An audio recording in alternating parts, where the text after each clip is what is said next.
I'm Aaron, 29 years old, and if there's one thing I've learned from my family, it's that being the responsible one isn't an honor, it's a trap. For years, I carried that label like it was a medal, but in reality, it was just a leash they used to tug me back whenever my brother messed up. And believe me, he messed up often. His name's Ryan. He's 26, charming when it benefits him, lazy when it doesn't, and somehow always manages to make his failures everyone else's problem. Our parents, especially my mom, have spent his entire life cushioning his landings while expecting me to build the safety net. I guess you could say I was the backup plan, emotionally, financially, and even socially. It's not like I had a rough childhood, but it wasn't exactly balanced either. I was the overachiever, top grades, steady job, the one who never causes trouble. Ryan, on the other hand, was the free spirit, the creative one. Those were the words my mom loved to use when she didn't want to admit that her youngest son just didn't want to work. Dad stayed mostly quiet about it, though occasionally, after a few beers, he'd sigh and say something like, "He'll figure it out eventually." Spoiler, he never did. I started working right after college, first as an intern, then climbing my way up in an international logistics company. Long hours, little sleep, constant pressure, but I didn't mind. It felt good to earn what I had. Meanwhile, Ryan drifted from one part-time job to another, quitting whenever it got too stressful.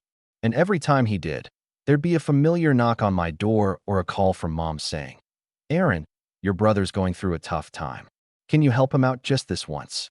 That phrase, "just this once," became a running joke in my head. It had been going on for nearly 8 years. The latest incident started on an ordinary Sunday afternoon. I'd gone over to my parents' house for lunch, mostly because mom guilt me into it.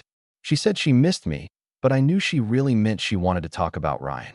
I found him sprawled on the couch, still in pajamas, watching some YouTube video about manifesting success.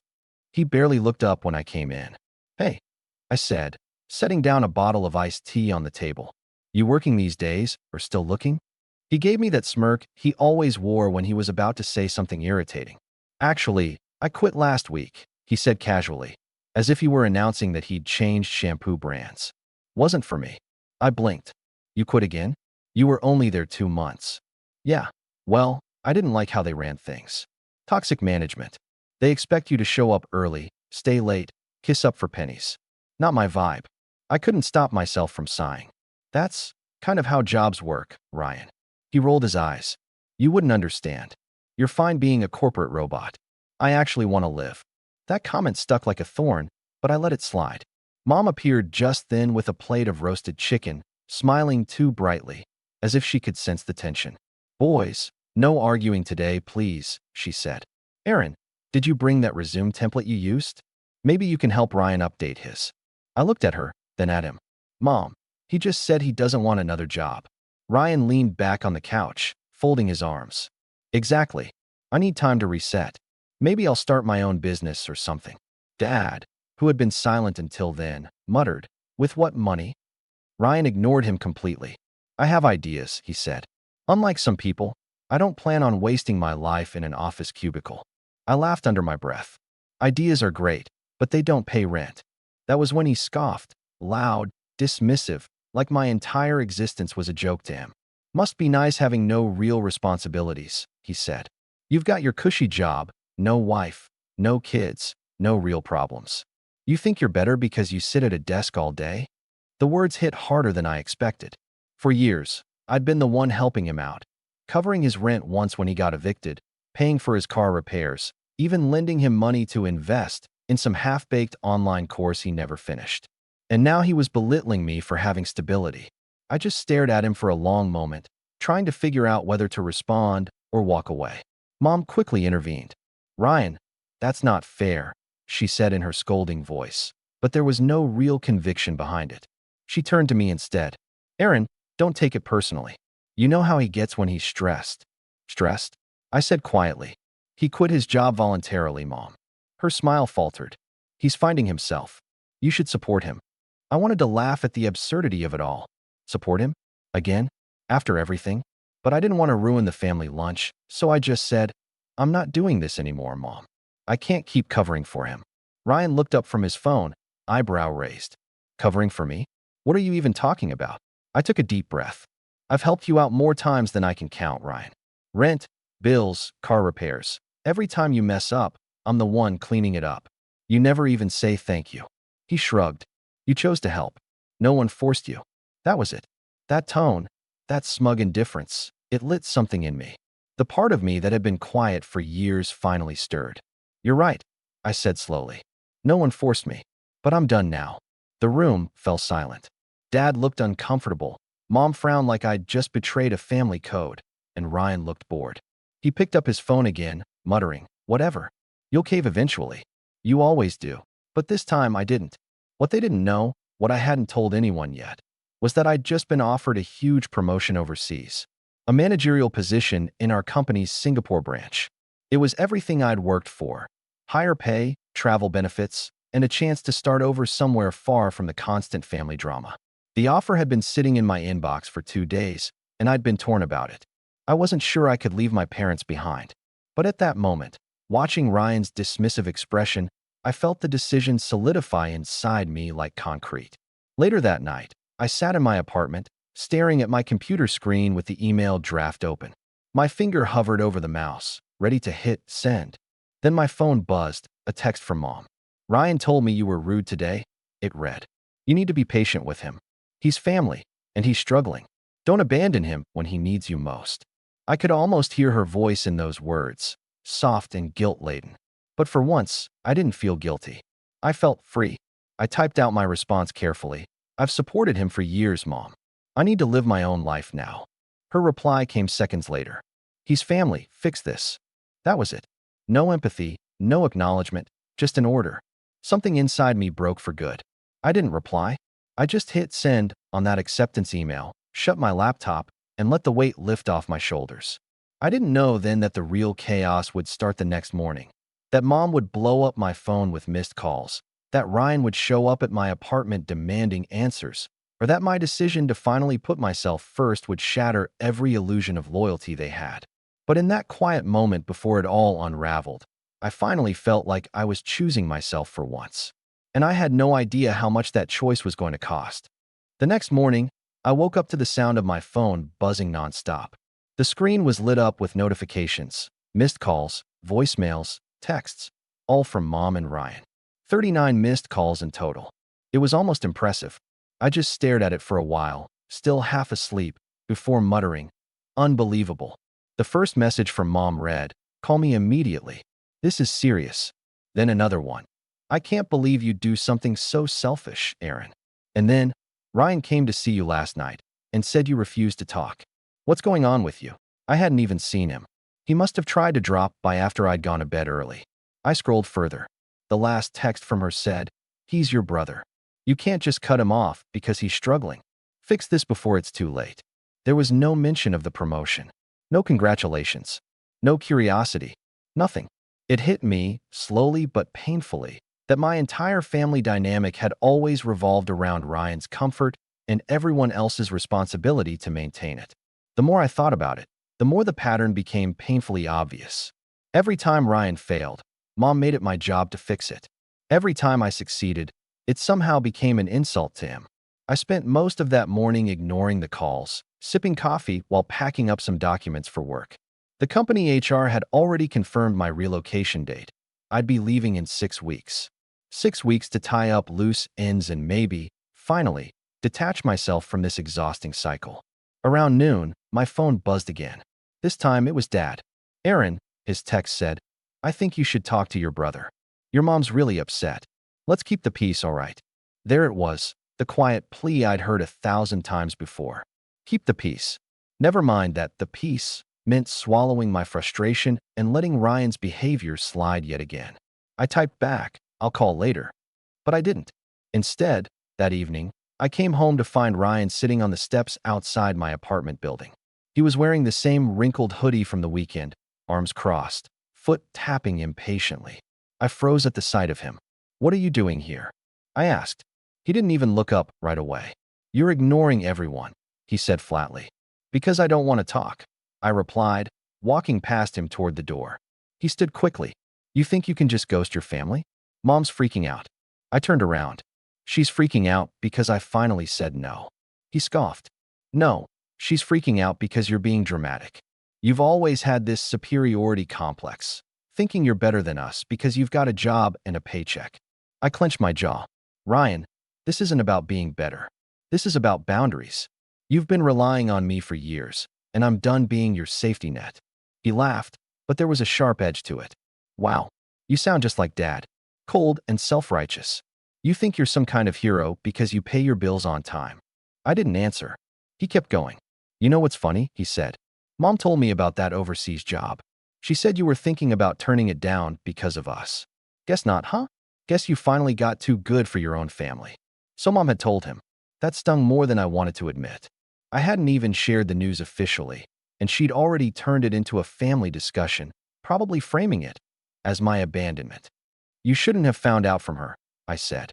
That was personal. Ryan shrugged. We don't keep secrets in this family. Or at least we didn't, until you started acting like you're above everyone. I could feel the heat rising in my chest. Ryan, I've covered for you so many times I've lost count. When you lost your job at the car dealership, who paid your rent? When your car broke down, who wired you the money to fix it? You've never even said thank you.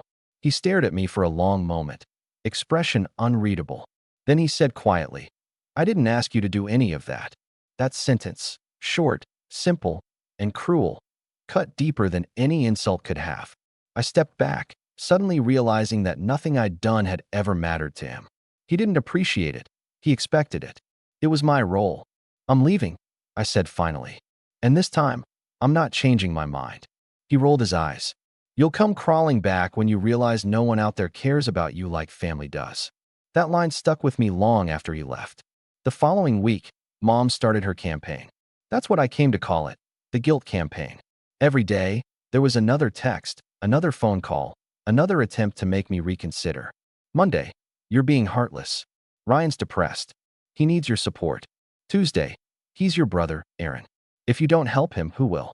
Wednesday, I can't sleep knowing you're tearing this family apart. Each message chipped away at me, but I stayed silent. The part that hurt the most was how easily she dismissed everything I'd ever done. It was like all those years of reliability meant nothing the moment I refused to keep enabling Ryan. By the end of the week, she started using a different tactic, emotional manipulation disguised as concern. I worry about you out there all alone, she wrote one evening. You won't have anyone if something goes wrong. It was the kind of line that would have worked on me a year ago. Not now. When I didn't respond, she switched gears again. Ryan's trying to get his life together.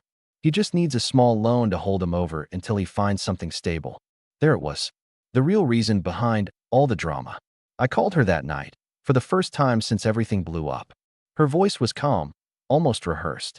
Finally, she said, I was starting to think you'd blocked me.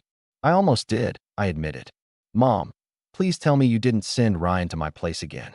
She sighed dramatically. He's your brother. He's been through a lot. The least you can do is help him while he's searching for a new job. I closed my eyes. You mean the job he quit 2 weeks ago?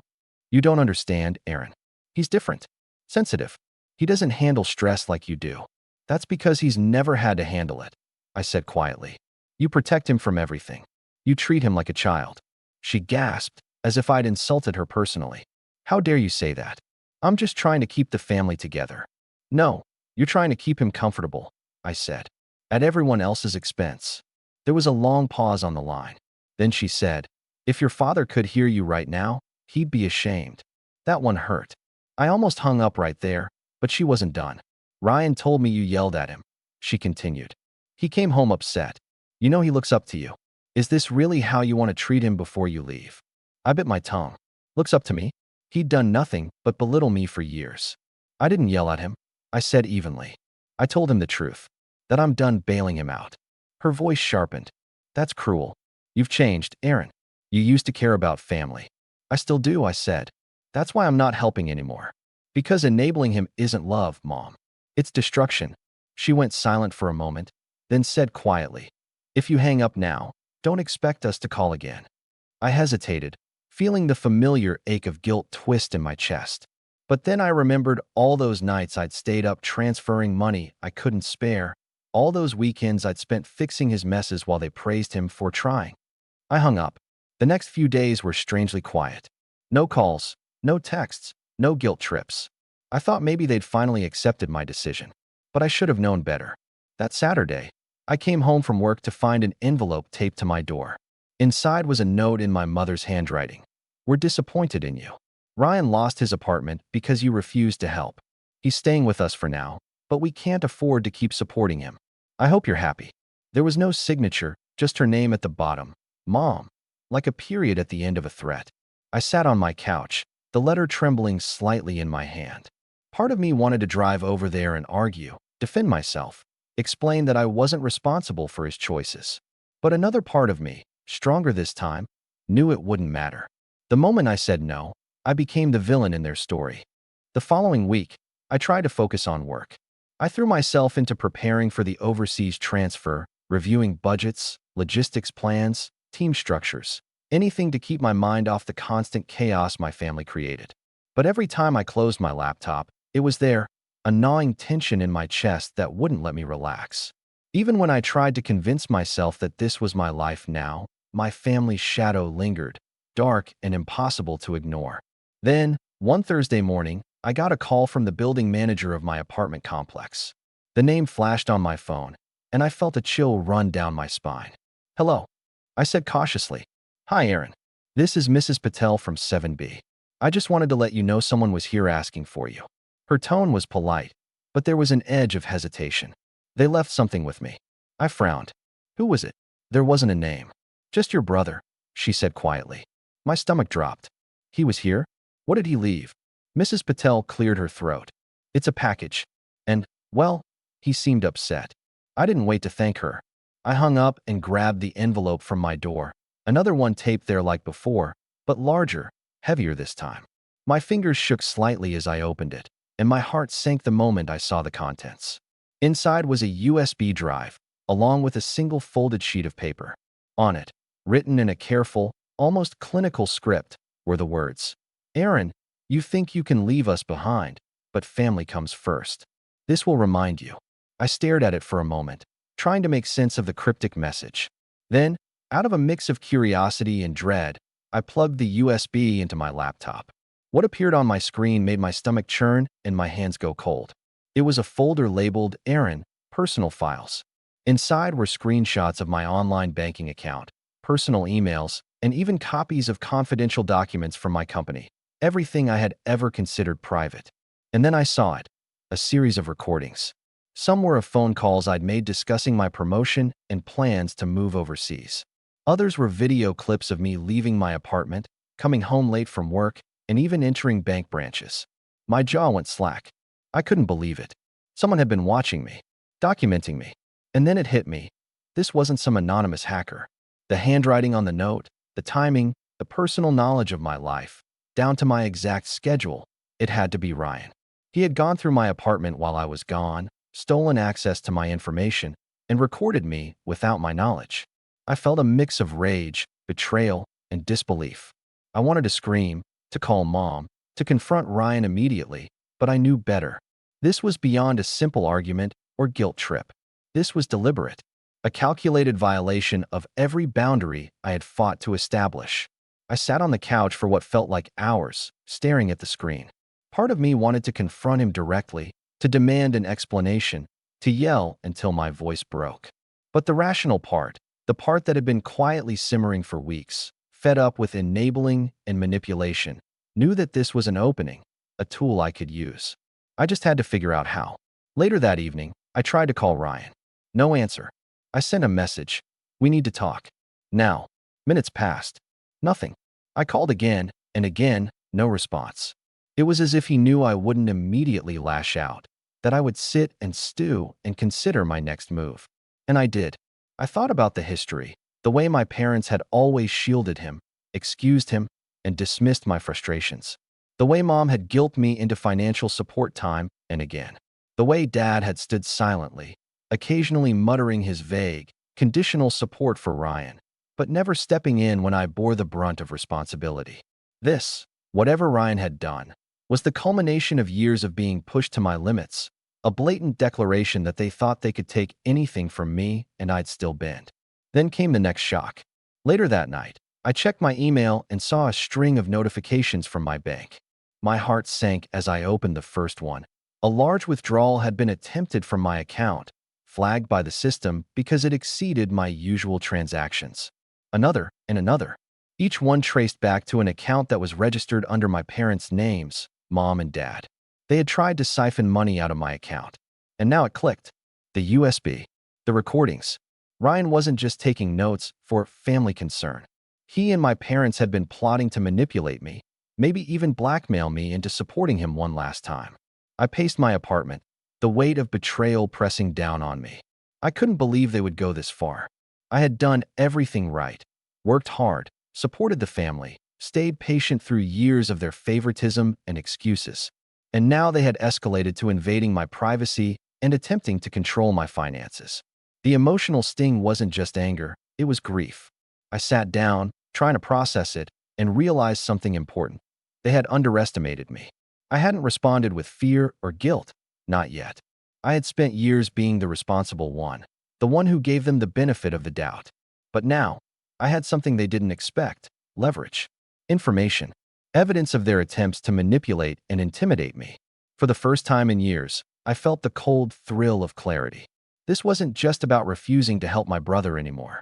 This was about standing my ground, about reclaiming my life from a family that had systematically tried to control it for their own convenience. That night, I sat in front of my laptop, the USB drive in front of me, and thought about my next steps. There was no rush. Ryan and Mom had already made their move, thinking they had the upper hand. But they didn't know me as well as they thought. I started organizing the files, categorizing everything I'd discovered: banking records, private correspondence, timestamps of activities. They were all pieces of a puzzle that painted a clear picture of their manipulation. I realized that this wasn't just about revenge. It was about protecting myself, about creating a record so that no one could gaslight me or pretend that my feelings of betrayal were unfounded. As I worked, I reflected on the countless times I had tried to mediate, to be the good son and the supportive brother. I remembered late nights when I'd wired Ryan money I didn't really have, explained his failures to friends and coworkers to cover for him, and smoothed over conflicts with parents who insisted that I was selfish for expecting accountability. Every instance now felt like a rehearsal for the stand I was about to take. And then, just as I finished categorizing the last file, my phone buzzed. It was a text from Ryan. "We need to talk. You can't just ignore this." I stared at it, feeling a strange mix of satisfaction and anticipation. He had finally realized I wasn't going to cave, but he had no idea that I wasn't approaching this blindly. I wasn't scared. I wasn't flustered. I was calculating my next move, and for the first time, I felt in control of a situation my family had dominated for years. I typed back, "We'll talk." But this time, the rules are different. I didn't send it immediately. Instead, I placed the phone face down on the table and leaned back, letting the weight of the moment settle in. This was it, the turning point. The act of betrayal had cracked open the door to a new reality. One where I wasn't just the scapegoat or the caretaker anymore. One where I could finally take control. The next week felt like living in a pressure cooker. My apartment, which I had always considered my sanctuary, became a war zone in my mind. Every notification, every buzz of my phone, was another reminder that my family had crossed a line. Mom's calls were relentless, sometimes sweet and pleading, sometimes cold and commanding, but always with that undertone that made it clear she expected me to obey. Ryan texted sporadically, shifting between desperate pleas and thinly veiled threats, and I couldn't even bring myself to answer. I had to step back completely. It hurt, more than I expected. Not the physical kind of hurt, but the emotional kind that seeps into your bones. I felt betrayed, abandoned, and alone. My hands shook the first time I looked at the USB drive again, realizing the depth of what had been done. Every private email, every personal financial transaction, every single corner of my life meticulously observed and recorded. The thought that my own brother had orchestrated this, and my parents had quietly enabled it, was unbearable. I didn't know where to start, so I did the only thing I could. I walked away. Not literally at first. I stayed in my apartment, shutting out the world, turning off notifications, and focusing on the one thing I could control, my own life. I stopped answering calls, even from friends who hadn't known about the chaos. I allowed myself to feel the anger, the grief, the exhaustion, and the betrayal. It was painful, but it was necessary. During that week, I forced myself to step outside my immediate panic and think strategically. My promotion was still in the pipeline, and I realized that it wasn't just a job offer. It was my ticket out of the toxic loop I'd been trapped in for so long. I started preparing in earnest. I organized my finances, upgraded my professional portfolio, researched the city I'd be moving to, and even began taking online courses to strengthen my managerial skills. Each small step reminded me that the world beyond my family existed, and that it could be better than this. Even as I rebuilt my professional life, I had moments of doubt. I replayed countless interactions with Ryan and Mom, trying to reconcile the versions of them I had known with the versions that had tried to undermine me. It was exhausting, but in the quiet of my apartment at night, I began to realize something powerful. I didn't need their approval. I didn't need their permission. For the first time, I had a life that belonged to me, not dictated by guilt or obligation. Work became my anchor. I spent hours coordinating logistics projects, leading virtual meetings with colleagues across multiple continents, and presenting strategic proposals to senior management. My work was recognized. My boss commented on my diligence, my organization, and my ability to handle pressure with calm precision. I received commendations for projects that required weeks of planning, and for the first time, I felt that my achievements were being appreciated on their own merit. Not by family, not by anyone who had ever manipulated me, but by people who could see the value in my effort. As my professional life flourished, I started to see my personal life stabilize as well. I began exercising again after long months of stress-induced neglect. I cooked healthy meals, walked more, and even started keeping a small journal to process everything. The simple act of writing down my thoughts every morning helped me see patterns I hadn't noticed before. I realized that for years, I had allowed their demands to dominate my choices, to dictate my self-worth. But now I was free, truly free. One night, I sat on my balcony overlooking the city, a glass of water in hand, and thought about Ryan and Mom. I realized something important. They had underestimated me. They thought that emotional manipulation, guilt, and fear would bend me. But they didn't know that I had been quietly building a life beyond them while they were busy trying to pull me back. I had grown in ways they couldn't see or control. I had gained financial independence, a respected position in my company, and a level of self-awareness that made me untouchable in ways they had never imagined. It wasn't immediate. I had moments where I felt like I was breaking, where the loneliness and betrayal weighed heavily on me. But each time, I reminded myself that their power over me existed only if I let it. And slowly, day by day, I felt stronger. By the end of the month, I had applied for my visa, booked my flight, and signed the paperwork for my overseas relocation. The thought of leaving behind the constant toxicity, the manipulations, the guilt trips, the favoritism, filled me with relief. But I also realized that leaving wasn't enough. I wanted something more than escape. I wanted to reclaim my dignity and power in a way they couldn't touch. I started to quietly collect evidence. The USB drive, the banking alerts, the recordings, all of it was organized into a secure cloud folder. I documented everything meticulously, noting dates, times, and actions taken by Ryan and my parents. It wasn't just about having leverage. It was about protecting myself from being gaslit later, about having a record that proved what they had done. For the first time, I felt like the one in control, the one setting the terms. The days leading up to my departure were a blur of packing, finalizing work projects, and mental preparation. Ryan tried one last time, sending a text that said, "You'll regret leaving. You're abandoning us when we need you most. Family is supposed to stick together." I didn't reply. I didn't even glance at it. Instead, I smiled quietly, thinking of how far I had come. For years, I had been trapped in their expectations, bending my life around their needs. Now, I had a plan, a future, and power they couldn't take away. The night before my flight, I went through my apartment one last time, checking that everything was in order. I stopped in front of the door, staring at the spot where the previous envelope had been taped. The memory of betrayal was sharp, but instead of despair, I felt resolve. I had survived their worst, and I was stronger for it. As I zipped my suitcase and placed the USB drive in a secure lockbox, I realized something crucial. This wasn't just about moving across the world. It was about reclaiming control, proving that I could live on my own terms. For the first time, I was not the family scapegoat.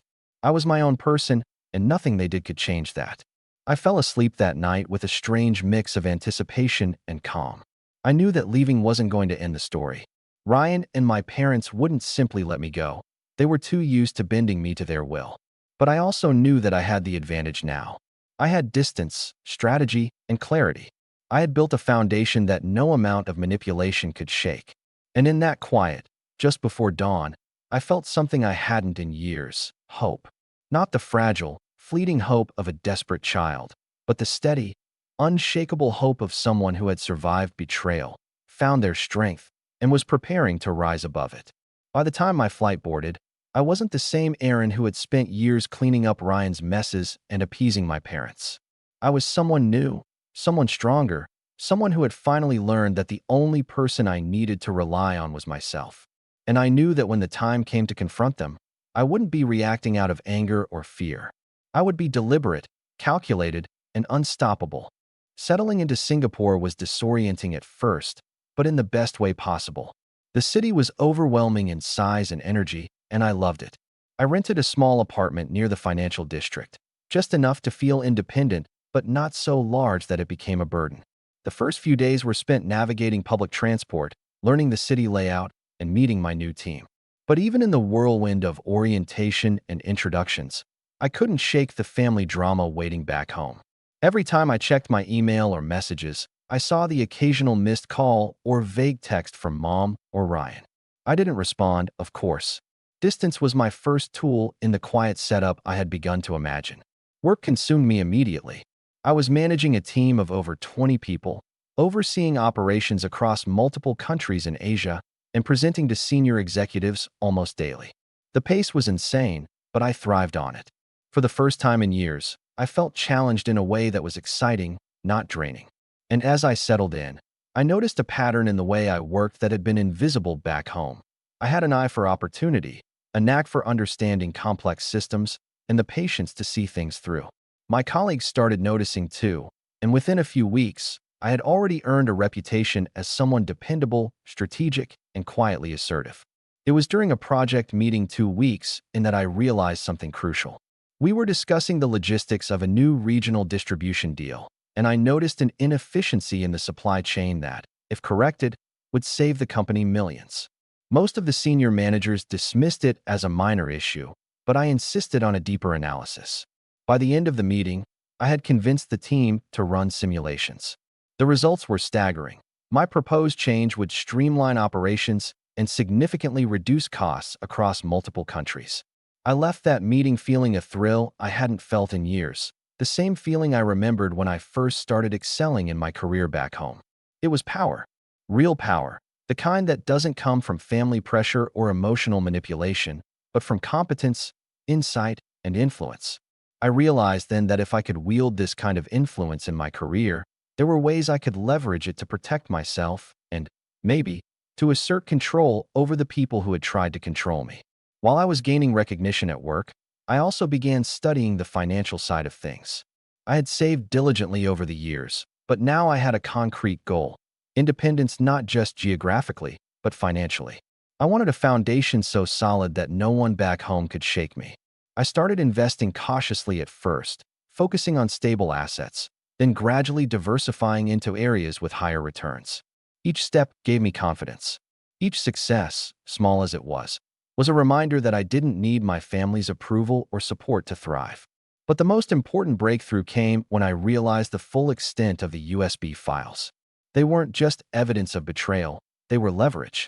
Ryan and my parents had overstepped, assuming I'd be paralyzed by guilt or fear. But now, I understood that this information gave me a choice. I could let it simmer, hidden and unused, while I built my strength, or I could use it strategically at the right moment to assert myself. And I began to formulate a plan, quietly, carefully, in the margins of my mind as I walked to work, cooked dinner, or fell asleep at night. The plan wasn't immediate revenge. That would have been reckless. No, this was about building an unassailable position first. About creating a scenario where I held the cards, where they had no leverage over me, and where any action they took would only confirm my authority. I started by learning everything I could about their lives from afar. Not spying in a creepy way, but observing patterns, subtle slips, and ways they had previously manipulated me. I studied their financial habits, their reliance on me, and their emotional weaknesses. The more I learned, the clearer the roadmap became. Meanwhile, my own life was improving at a pace I hadn't dared hope for. Work offered me a sense of identity outside my family drama, and for the first time in years, I was making decisions based solely on my priorities. I traveled to neighboring countries for business trips, mingled with colleagues who respected my judgment, and even started networking with executives who had the kind of influence I had only dreamed of before. Each interaction was a reminder that I could build real power outside the reach of anyone who had tried to diminish me. And slowly, the anger that had consumed me transformed. It was no longer raw or reactive. It became measured and precise, tempered by the awareness that timing and control were essential. The USB files were my secret weapon, but I didn't flaunt them. I kept them secure, backed up, and encrypted. They were not just a record of betrayal. They were proof that I could act if necessary, evidence that I was no longer vulnerable. I began to feel a sense of control that was intoxicating. It was during one particularly late night at work that the final piece clicked. I was reviewing projections for a multinational client, running complex simulations of shipping logistics, when I realized something astonishing. The company's operations in Southeast Asia were interlinked with a series of partnerships in my home country, the same country where my parents and Ryan lived. If I played my cards correctly, I could create leverage that extended beyond personal boundaries into financial and professional realms. I didn't need to yell or argue. I could let systems, rules, and the weight of evidence do the talking. From that night onward, every project I tackled, every meeting I attended, every strategic decision I made, became a part of my quiet preparation. I wasn't just building my career, I was building influence. Influence that could protect me from my family, and eventually, influence that could make them realize that their manipulation no longer mattered. Even my personal life began to improve in ways I hadn't expected. Living alone, I discovered routines and hobbies I'd neglected for years. I cooked meals I actually enjoyed, explored local markets, and even started journaling extensively about my thoughts, plans, and goals. Each day, I felt more grounded, more confident. My energy wasn't consumed by guilt or obligations imposed by others. It was spent on building something real for myself. And then, just when I thought I was settling into this new life fully, I received an unexpected email from one of the executives I had met during a recent networking event. It was a tip about an upcoming strategic initiative in a company affiliated with my parents' business circles. Nothing overt, just a subtle suggestion that I could gain insight into movements that might be useful later. My pulse quickened. This was the first tangible connection between the life I was building overseas and the world I had left behind.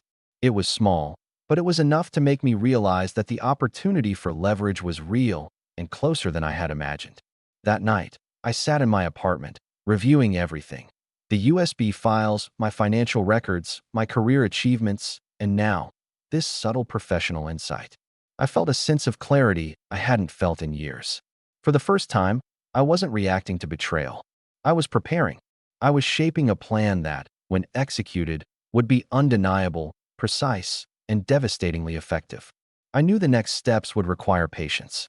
I couldn't rush this. Any misstep could give them an opening, a chance to manipulate or guilt me again. But I also knew one thing for certain. I was no longer the Aaron who would bend under pressure, who would apologize for setting boundaries, who would sacrifice his life for the convenience of a lazy sibling and an entitled mother. That Aaron was gone. The Aaron that remained was focused, capable, and quietly gathering power. Every email, every meeting, every financial calculation, every strategic observation became a brick in the foundation of something bigger. And when the time came to act, I would not just respond to their manipulation. I would demonstrate, with undeniable precision, that I had risen above it entirely.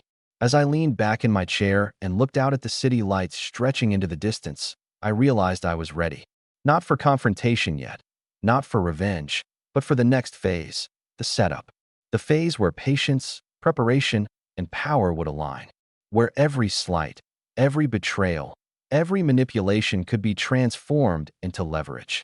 And deep down, I smiled, knowing that when I finally acted, they would not see it coming. Not even a little. This is the part where things stop being messy and start being surgical. I say surgical because that's how I approached it. Cold, clean, deliberate. I didn't want a blow-up that looked like drama. I wanted a dismantling that felt inevitable. For years, they'd treated me like an endless resource, a quiet guarantor who wouldn't fight back. That assumption became their weakness. The first move was practical and boring. I went to the bank. I didn't yell. I didn't threaten. I walked in with a printout of the transaction alerts and the timestamps from the USB, and I sat down with a customer service manager who actually listened.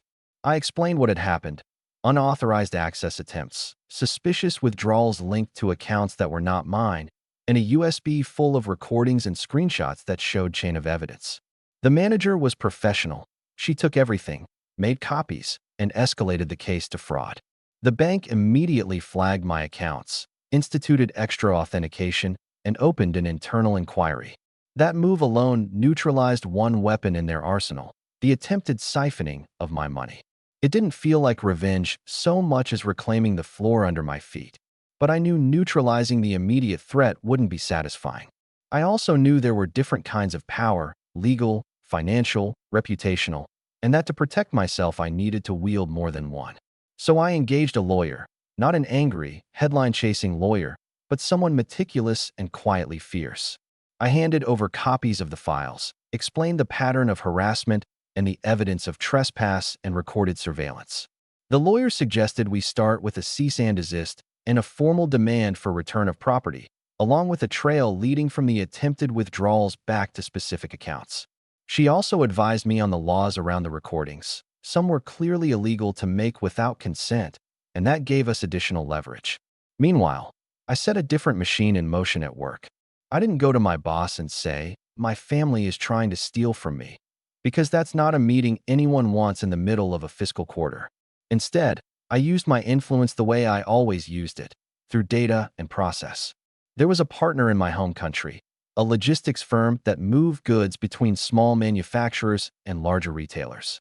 It was the same web of suppliers and buyers that my parents' social circle occasionally did business with, small companies that relied on favor and familiarity more than compliance. I began to dig, not to illicitly snoop, but to audit for process improvement, which is what I was paid to do. I asked my team to run a due diligence sweep on regional partners and supply chain intermediaries. The sweep flagged several red flags: poorly documented accounts, informal cash transfers, and a pattern of kickback-like payments hidden as consulting fees. Among those flagged partners was the very small company that Dad and Mom had always bragged about knowing. The one my dad had once mentioned over beers as doing all right, just the old way of doing business. I didn't rush that information to anyone. Instead, I quietly escalated compliance checks through the proper corporate channels. I requested formal audits, citing potential risk to our contracts. Those audits weren't personal at first. They were framed as risk mitigation for my employer. But once auditors started asking questions and accountants started requesting invoices and receipts, things stopped being cozy for anyone who was used to informal arrangements. At home, I watched the effect through messages and the way silence became a presence on my phone. Mom started calling less. I suspect because the bank had informed her father figure accounts were being investigated, and because the legal letter my lawyer had sent made it clear we were documenting everything. Ryan sent erratic messages: guilt-laden pleas one day, defiant wails the next, then long, odd text threads about how life had been hard. I didn't respond. I let them see the silence as part of the new reality. The best move, though, wasn't legal or corporate. It was social and intellectual. I reached out to one person, a senior executive at a company that had a minor stake in the partner firm, with a very carefully worded message. No accusation, no drama, just facts and ramifications. There are compliance irregularities that could affect your supply chain. If you want transparency, we can share the audit findings. I didn't need to threaten. I only had to show consequences were possible. The executive called me within the hour. The tone was one of professional concern. "If these irregularities are true, we can't be associated with them," she said. "We'll need to pause the partnership while we investigate." That was a domino that, once tipped, would cause others to fall. And they did.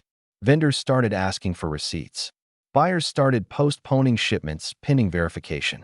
The small partner companies that operated on goodwill and little paperwork found themselves suddenly in the uncomfortable position of being asked for proof.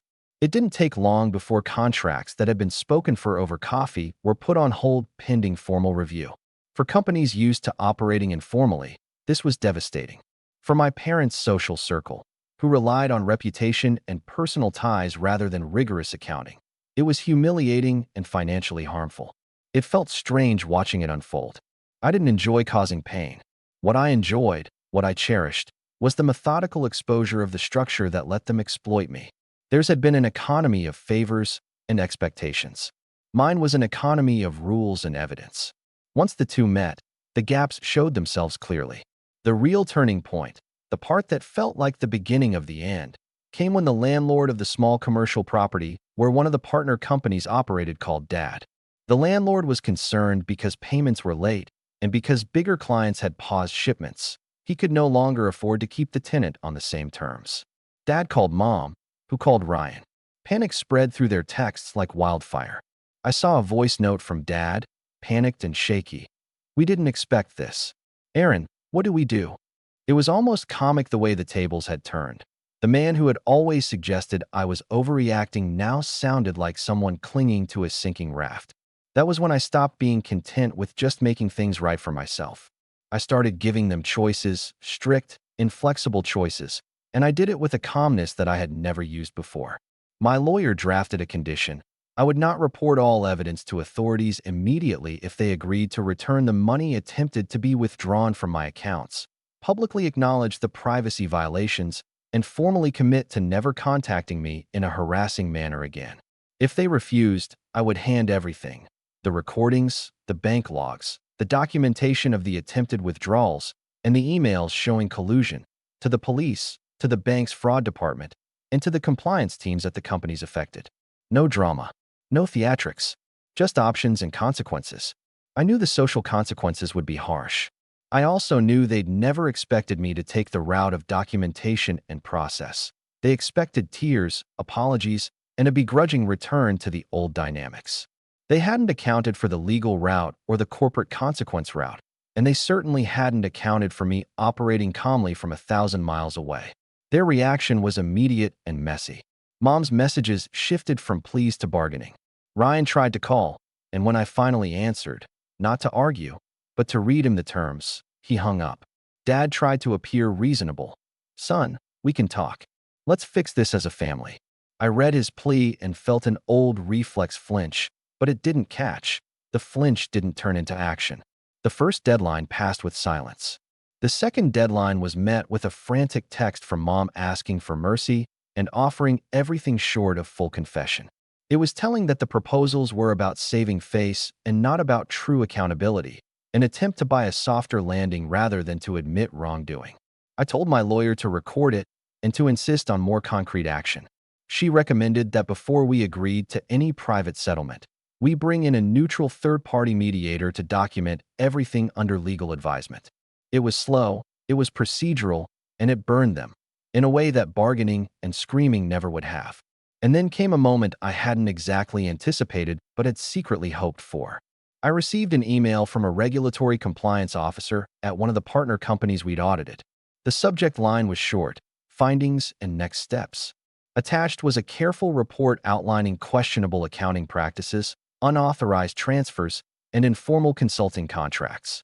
The regulator had opened a formal inquiry. That meant that beyond the immediate bank and the landlord and the halted shipments, there was now an institutional trail forming that could expose long patterns of informal dealings. In short, things were beginning to unravel for others tied to my family's circle. When I told my lawyer, she smiled, not a spiteful smile, but a small, satisfied one. "You built a watertight case and gave them a single way to fix it quietly," she said. "They chose chaos. Now they'll have to face institutions that don't care about family narratives." Her words lodged in me like a lodestone. Institutions don't care about who is the favorite child or who deserves special treatment. Institutions care about evidence and compliance. That night, I slept with my phone on the table, but I wasn't waiting for guilt trips or pleas. I was waiting for the time when the pressure would build enough that they'd make a real mistake, something public, emotional, or vindictive. Those are the moments that would leave evidence behind in their own heat. I suspected one was coming.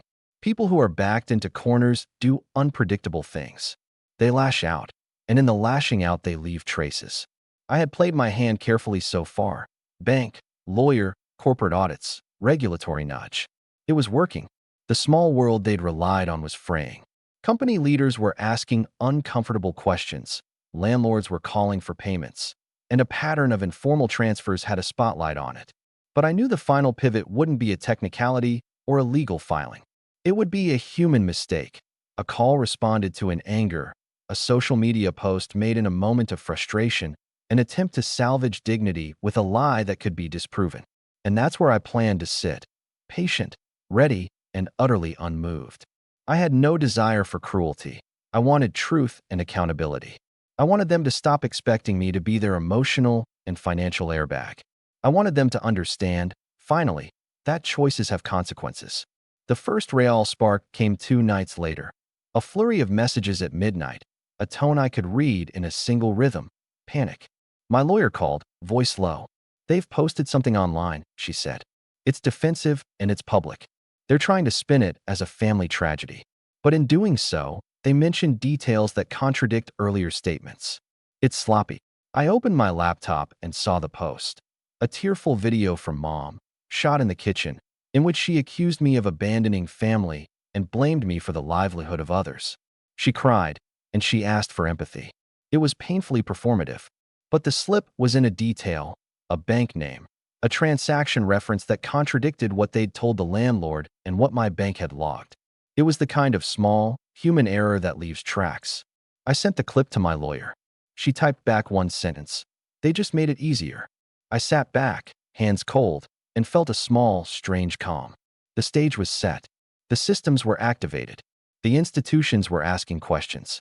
And in their haste to control the narrative, they'd made the crucial mistake that would let the truth speak louder than their rehearsed lines. I didn't celebrate. I didn't gloat. I simply prepared the files, updated timelines, and made sure every document had a date, time, and source. I printed a clean folder and labeled it Evidence, Timeline. I knew when the right moment came, the narrative wouldn't be mine to shout. It would be the accumulation of evidence that would have its own logic and force. And that, more than anything, felt like justice. But as I closed my laptop, I realized something I hadn't quite accounted for. Once the institutional part of this moved forward, the fallout wouldn't be contained. It would ripple out in ways I could not fully predict. That unknown frightened me a little, not because I would regret the truth, but because consequences, even deserved ones, can be messy and painful in ways that touch people beyond the guilty parties. I took a breath, looked at my phone, and watched the clock tick closer to a deadline my lawyer had set. I had given them every chance to do the right thing quietly. They had not. I had put the pieces together with care, and now those pieces were aligning into something bigger than me. Then my phone buzzed with a message from an unknown number. It was short and without preamble. You broke us. We'll make you regret it. I read it twice, then 3 times. My stomach tightened, not from fear, but from the recognition that my actions had finally forced their hand. The rest, I knew, would be chaos. The next move would reveal everything, and it would force me to choose how far I was willing to let the truth go. I set the folder by the door and went to sleep, but sleep didn't come easily. The feeling wasn't triumph. It was the uneasy knowledge that once you open a door, you can't control who walks through. I had set the systems in motion. I had offered them choices. They had made others. The next morning, I woke up to 3 missed calls from my lawyer and an email from the landlord. The subject line read, "Immediate meeting requested." My heart thudded, not from guilt, but because the next chapter was beginning. I clicked the email with steady hands and read the first line. It said, "There's been a break-in at the property. CCTV footage shows unauthorized access." I stared at the screen. The files, the institutions, the quiet and methodical pressure, they had worked. But this was no longer a slow reveal. It was a sudden flare. I could feel the air change, like the moment before a storm breaks. I sat there, the reality of what would come next pressing against my ribs. I had planned for many outcomes, but the raw, immediate taste of escalation felt different. And somewhere in the back of my mind, a small voice whispered that revenge, even the smartest kind, always carries the risk of becoming larger than you intended. I closed my laptop and picked up my phone. There were two messages waiting, one from my lawyer, "Don't go to the property yet. Let us coordinate with police," and one from an unknown number, "You started this. Finish it."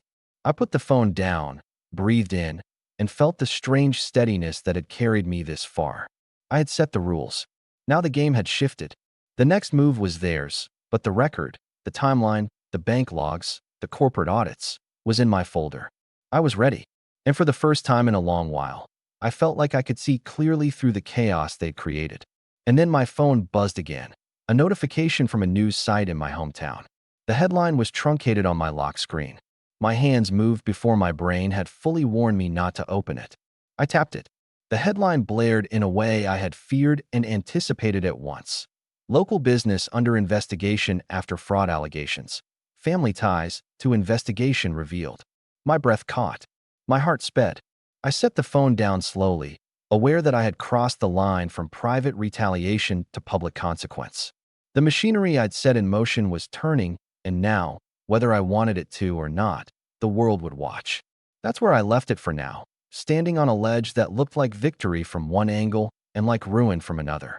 The next step would decide who fell and how badly.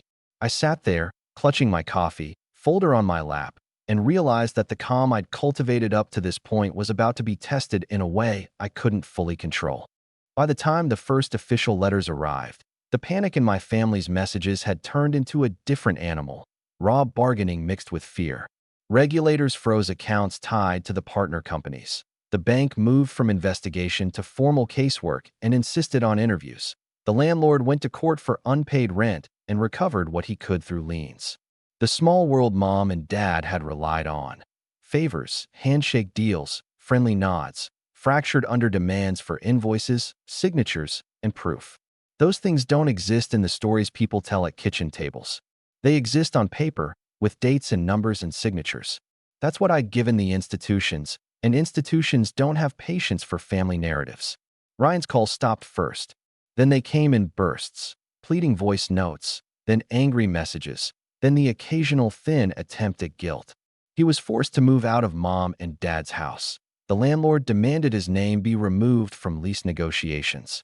A neighbor sent me a screenshot of a group text in which dad begged a former business contact for a private meeting, promising repayment and promising anything to keep the inquiry quiet. That contact replied with an 8-word message. Lawyers already involved. We can't help. That was humiliation in the clearest form. There were consequences that looked bureaucratic and ugly, and there were consequences that were quieter but deeper. The auditors found irregular transfers and asked for explanations that couldn't be provided without admitting a pattern of intentional concealment. A preliminary compliance report flagged several transactions as potentially fraudulent. Companies paused contracts pending remediation. A few vendors lost clients. A landlord finally recovered some losses through legal channels. My parents faced fines. They were forced to issue a public statement, awkward, thin, and obviously crafted by counsel, promising to cooperate with investigators and to rectify any inadvertent errors. People in our town stopped inviting them to business lunches. The same neighbors who had once praised their generosity now asked awkward questions and kept their distance. Ryan's legal exposure was the hardest to watch. The recordings and the digital trail made it clear he'd accessed my accounts in ways that crossed legal lines. The police interviewed him. The bank filed reports that meant he could be charged with unauthorized access and attempted fraud. I didn't relish that possibility, but I also recognized that accountability had to land somewhere. When someone repeatedly weaponizes your life, consequences aren't cruelty. They're necessary boundaries with teeth. Mom's letters changed tone over the weeks. The "fix this" command became something less confident, written in sentences that asked for explanations I had no interest in giving. Dad called twice. The first call was a halting attempt at reconciliation that I let go to voicemail. The second was a brief, brittle apology that I returned with a single sentence. "There's nothing to fix between us until you mean what you say." He didn't call back. I could have taken the files public. I could have sought maximum legal punishment. Instead, after counsel and many sleepless nights, I opted for containment over spectacle. I handed the evidence to the authorities and to the appropriate corporate compliance teams, let the institutions do their work, and didn't feed the media circus. My lawyer negotiated restitution where it could be negotiated, insisted on documented apologies where they wouldn't be hollow, and made sure there were legal protections against further harassment. I wanted accountability, not revenge for revenge's sake. The fallout landed on them in different ways: financial strain, the collapse of reputations built on informal networks, and the quiet isolation of friends who no longer felt comfortable lending their names to shaky ventures. Ryan had to take responsibility for the most direct violations. Mom and Dad had to reckon with enabling and with the long-term damage to their credibility. None of it was pretty. None of it restored the years I'd spent cleaning up after them. But the imbalance corrected itself. For the first time, the default expectation that I would always be the fixer was broken. On my end, life quietly reassembled into something better. Work continued to give me purpose. I received a promotion 6 months in that broadened my remit and my compensation. I made new friends who never reduced me to family obligations. I found a rhythm that felt honest and earned. I stopped checking my phone at odd hours. The USB went into a safe deposit box I never opened except to make sure the seal was intact. I kept the folder labeled evidence, timeline not as a trophy, but as a reminder that I could document the truth when needed. There were nights when grief sneaked up on me, not for losses of money or status, but for the idea of family I'd once believed in. I mourned that version of my parents, the ones who had tucked me in and applauded my internships, not the ones who later rationed love like currency. I mourned the brother I had tried to teach and shelter and who chose manipulation over gratitude. But grief and relief can exist at once.